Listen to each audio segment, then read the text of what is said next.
Chapter 17, Episode 5, Emergency, Part 1. I love Saturday mornings. There's no school. There are lots of TV shows to watch. There's no school. You can laze around all day until you decide to drag yourself out of bed. There's no school. And on top of that, you don't have to see anyone you've established early on as someone you hate. Especially if that someone apparently wants to very say you live in level for some odd, strange, and unknown reason. Did I mention that there's no school? Because there isn't. And I love that. A blaring alarm, largely unwelcoming on most days, instead allowed me to greet the day with a little less irritation than normal. I woke up early in the morning after my crash course in spying on Burkana. Sure, it was a little late when I got home, but there's nothing in the world that'll keep me from missing the one thing that I look forward to every Saturday morning. I set my hand down my clock. Normally, a calm tap would be enough to stop an alarm clock from ringing at least long enough for you to turn the alarm off. My clock, however, had been abused so much that I had to pound it, otherwise it simply wouldn't shut up. Apparently, acting as a jetpack takes a lot of energy out of Tango, because I woke to find him curled up on my stomach, sound asleep. I raised an eyebrow. He's supposed to be a mechanoid, isn't he? Why would he be tired? Oh well, I'd probably end up asking going to Twin Spat later on. Smiling at the sight of Tango's peaceful slumber, I used a hand out from one of my bedsheets and changed scratched the back of his head. He scrunched his face as one of his ears twitched. I wasn't sure if he liked what I was doing, but I ended up waking him up. Tango looked at me for a second, let out a huge yawn, stretched for a second, and crawled under my body until his nose gently rubbed up against mine. I love cats. Tango humped off of me and down to the floor, giving me the chance to do the same. I gingerly walked downstairs to the kitchen, hoping not to wake Mom and Dad up. I haven't told them what I heard to kind of tell I like he yet, but that was only because I want to get up early for my TV show. Nobody denies me my show. Nobody. I opened our fridge, hoping to find something sustainable to eat. After all, I don't like getting up during my show to try and fill up the holes in my stomach some of the weaker stuff leaves. Scanning the contents, I found this out on a packet of pizza. Better than nothing, and it won't leave me still hungry. I popped into our cookerator and set the timer. 1 minute later, my pizza was ready, and so was I.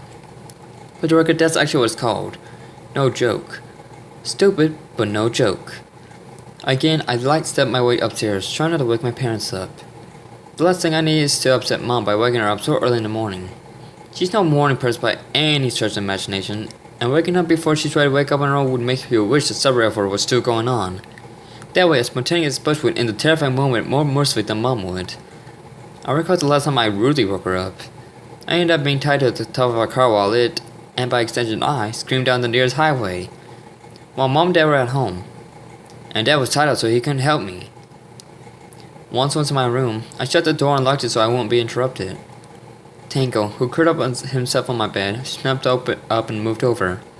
I plopped myself down my bed and reached for the TV remote. Pressing the power button, the TV flicked to the left and flipped the channel to my favorite one. They showed that Air Before Mine was just finishing, so I had a minute or two before things would get interesting. I checked information on my favorite show and noticed something odd about it. The title had changed. Megaman Star Force. Huh, I have said to Tango. Must be time for the new season to start. Tango turned his head at me and angled it off. I guess that he was confused. My favorite show starting a new season today, it looks like. We get to watch a new episode today. Wonder what it's going to be like.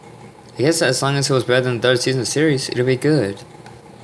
Tango meowed, angling his head further. I waved my hand submissively. It was bad. I mean, the writers had a lot to work with, and they had a pretty cool concept for the show. I mean, come on. Treasure hunters saving the world from destroyed by its own moon? How could she not do that right? Well, the comment that maybe they made the show somehow put it off. They had everything going for them. Lovable characters, massive robots, apocalyptic world, and even goofy little yellow robots. And it was somehow bad. Ugh. I ended my rant right there, because the show I had been waiting an entire 10 minutes in total was about to begin. I sat up right next to Tango, who opted to crawl to my lap.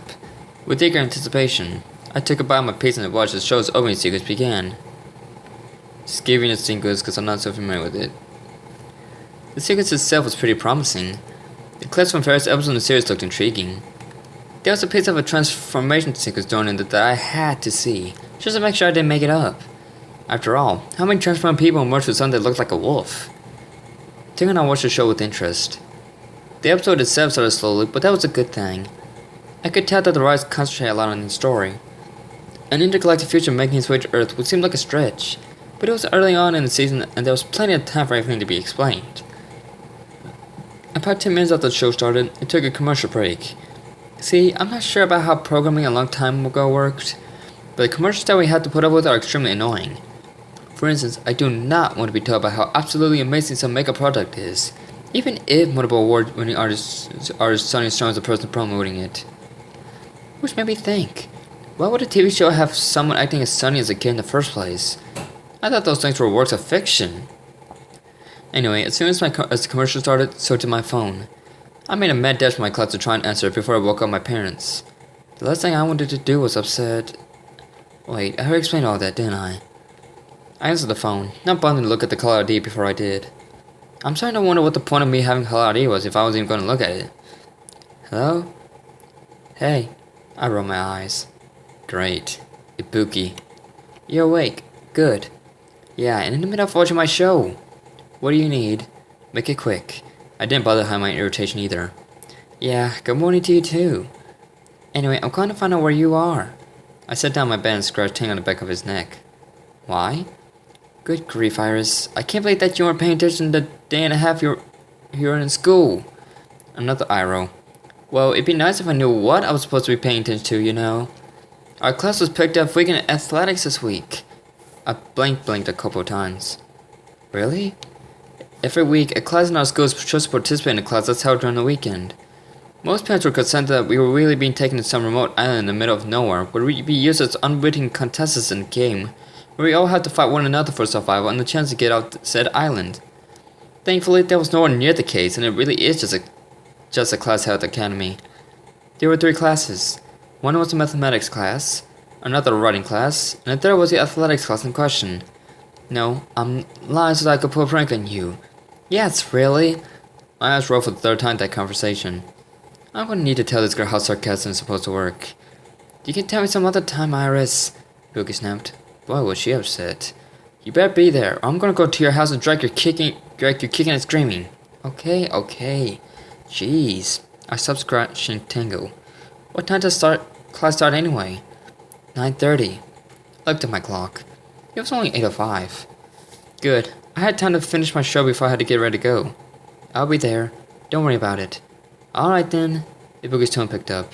Her emotion on a switch, I guess. See you later. Bye. I took the opportunity to hang up before Miss Hyde could show up again inside.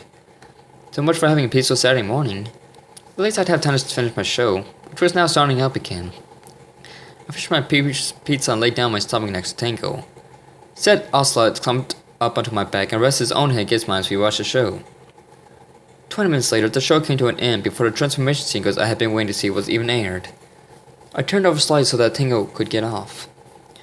Once he battened away, I got up myself and walked to my closet. I had to fish around a bit for my gym clothes. School had been in session for 3 days and I'd only worn them once.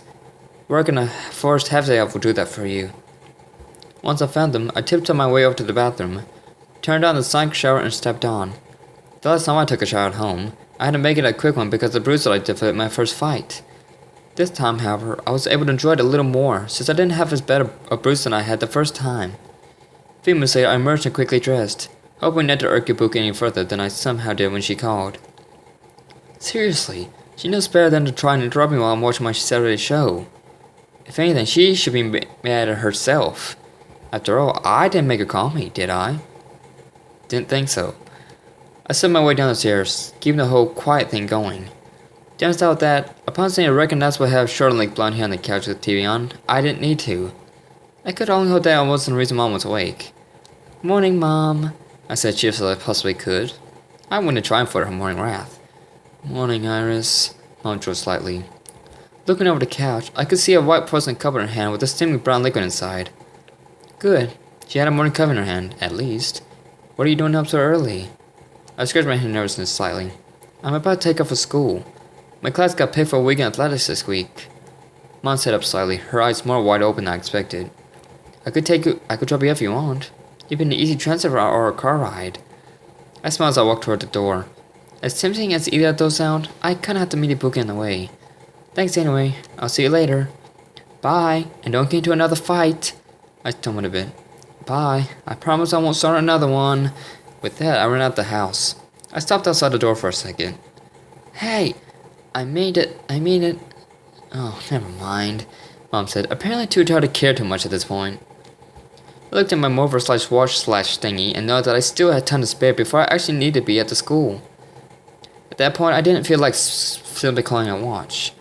After all, a spade is a spade until you hide some explosives in it. Then it becomes a bomb, and that's how I felt about having the watch. Something explosives hidden inside, and once I talked to Colonel Snowcap about getting a team together, it would make one for one huge bang. Deciding not to take any risk with my leg, I walked at a leisurely pace toward the academy. I hoped I could run into Ibuka on the way and figure out what was wrong with her. Though I didn't know how big of a change I would encounter. For the record, I don't share Ait's opinion about the show, but that she's referring to a TV show while I love the games. Now then, time for the trivia portion of our show. This time, 3 references are made here, one of which is a nod to my inspiration and is a bit more blunt than the first time. Take a step or two, but leave one for Iris.